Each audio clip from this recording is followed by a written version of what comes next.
Jean chapitre 2 versets 18 à 22.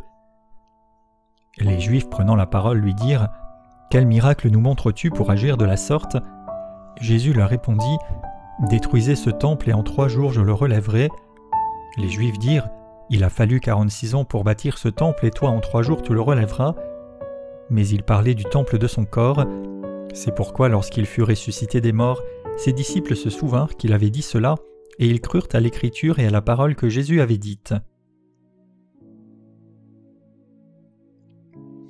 Cette discussion arrive après que Jésus ait chassé les marchands du temple, et les Juifs, ici vraisemblablement des autorités du temple, sont venus vers lui et se sont mis à questionner son acte, demandant un signe. « Quel miracle ou quel signe nous montres-tu » Ils attendaient un miracle pour authentifier son acte en tant que prophète, mais bien plutôt chercher à remettre en cause son autorité, car plus tard, bien qu'il y ait des miracles abondants, ils ne croiront pas pour autant. Ils ne pouvaient pas décemment contredire son geste, auquel s'étaient d'ailleurs soumis tous ceux qui avaient été chassés, mais ils défiaient son autorité, par laquelle il l'aurait fait. Chose qui arrivera de nouveau par la suite aussi. Ici, Jésus ne donne pas un signe ou un miracle à la demande ou comme un numéro pour s'exposer, mais selon la souveraineté divine. Ces personnes-là ne se souciaient pas de la portée du geste, de la pureté de l'adoration qu'il impliquait, mais plutôt de défendre leur position d'autorité. Ils avaient déjà cherché plutôt à défier Jean-Baptiste par des questionnements au chapitre 1er, et bien sûr Jésus ici aurait eu la puissance de faire un miracle et de se proclamer Messie, mais il connaissait leur cœur et il a répondu en conséquence. Il répond justement « Détruisez ce temple ou ce sanctuaire, et en 3 jours je le relèverai », le même mot ici que « ressusciter ». Jésus ici annonce en fait sa mort et sa résurrection 3 jours après, et ce parallèle implique aussi le passage d'un temple ou d'un culte terrestre avant la croix à un temple ou à un culte céleste après la croix. Hébreux chapitre 9 témoigne que les choses du temple ou même du tabernacle avant n'étaient que l'image et l'ombre des choses à venir.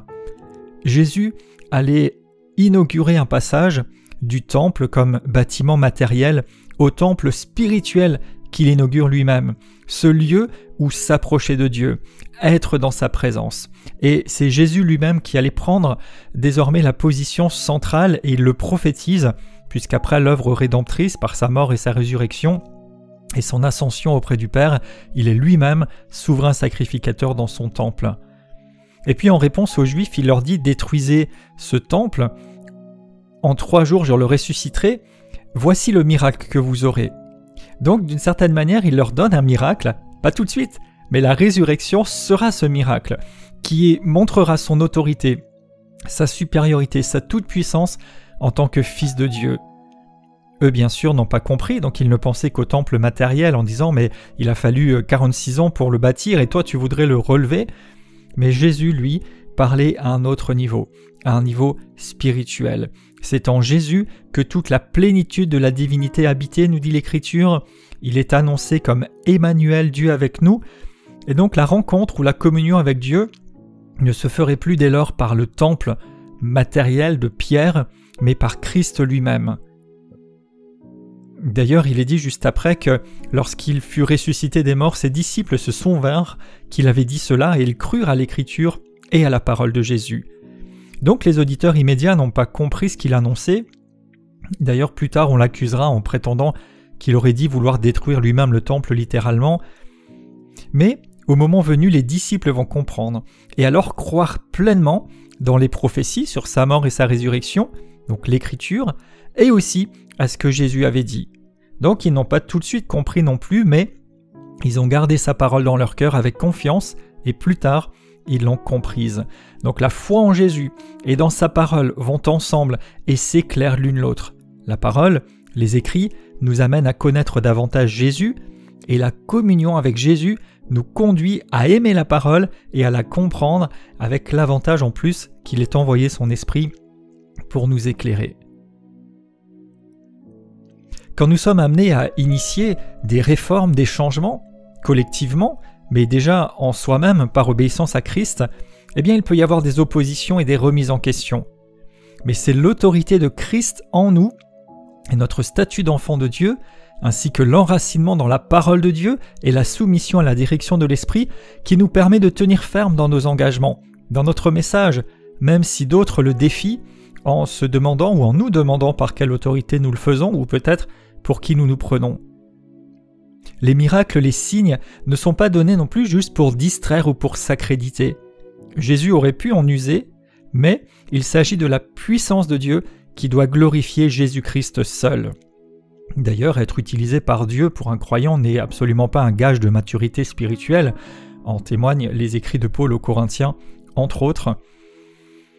Le temple ici était donc un lieu physique, alors que Jésus allait être lui-même le chemin et le médiateur vers Dieu. Il est la puissance de Dieu. Il établit désormais une adoration centrée sur lui, et non pas sur des lieux physiques ou des formes extérieures seules. La présence de Dieu parmi les hommes n'a jamais été aussi complète qu'en Jésus, et il ouvre lui-même, nous dit encore l'Épître aux Hébreux, une route nouvelle et vivante vers le sanctuaire pour nous. Donc il ne s'agit pas de s'accrocher ou même de revenir à des formes anciennes qui n'ont plus lieu d'avoir cours, parce qu'elles ne faisaient que représenter la réalité plus grande accomplie par Christ, mais plutôt de vivre dans la nouveauté de vie par Christ et dans son temple spirituel et céleste. Il est dit aussi que notre corps lui-même est le temple du Saint-Esprit, 1 Corinthiens 6, verset 19. Et si l'esprit de celui qui a ressuscité Jésus d'entre les morts habite en vous, celui qui a ressuscité Christ d'entre les morts rendra aussi la vie à vos corps mortels par son esprit qui habite en vous, Romains 8, 11. Et encore, la loi de l'esprit de vie en Jésus-Christ m'a affranchi de la loi du péché et de la mort, Romains 8, 2. Donc la puissance de la résurrection de Christ habite dans son temple spirituel, l'Église, la communion des saints, et son temple que nous sommes. Éphésiens 2, versets 19 à 22, vous n'êtes plus des étrangers, ni des gens du dehors, mais concitoyens des saints, gens de la maison de Dieu. Vous avez été édifiés sur le fondement des apôtres et des prophètes, Jésus-Christ étant lui-même la pierre angulaire, et en lui, tout l'édifice, bien coordonné, s'élève pour être un temple saint dans le Seigneur. En lui, vous êtes aussi édifiés pour être une habitation de Dieu en esprit. Enfin, même si on ne comprend pas tout de suite tout de ce que nous lisons dans la Bible ou de ce qu'il y a dans les Écritures, ou une parole que le Seigneur nous adresse, eh bien comme l'ont fait les disciples, nous pouvons la serrer dans notre cœur et persévérer dans la lecture, dans la méditation, dans la prière et l'écoute du Saint-Esprit, confiant que le Saint-Esprit nous révèle ces paroles, conformément à la promesse de Jésus. Et particulièrement pour ce qui concerne des prophéties sur l'avenir, leur accomplissement nous permettra de comprendre les paroles qui les annonçaient pleinement, et entre-temps nous acceptons par la foi et nous faisons confiance au Seigneur.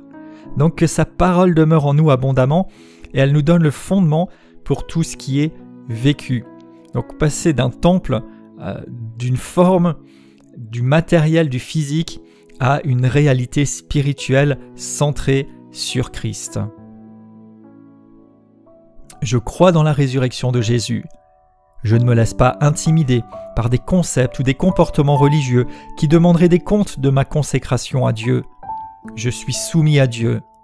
Néanmoins, je suis sage dans l'obéissance à l'ordre divin qu'il place dans ma vie, y inclus les autorités spirituelles ointes et qui marchent dans la conformité aux Écritures, mais je me dégage des contextes humains religieux. Je crois au miracle, comme manifestation puissante d'amour et de grâce divine. Je crois qu'il m'accompagne selon la promesse de Dieu, mais je décide de ne jamais en faire une exposition ou un moyen d'accréditation personnelle. Je me focalise non sur ce qui est matériel, mais sur ce qui est spirituel, non sur les formes, mais sur la réalité. Je ne reste pas dans des images et ombres, mais je participe à la réalité suprême incarnée par Christ dans son sanctuaire élevé, céleste. Mon corps est consacré comme un temple pour le Seigneur dans la sainteté. Je m'attache aux paroles du Seigneur, je compte sur le Saint-Esprit pour m'éclairer dans ma méditation des Écritures. Je sais que ce qu'il a dit s'accomplira et je reçois la lumière pour vivre et marcher d'une manière digne de lui.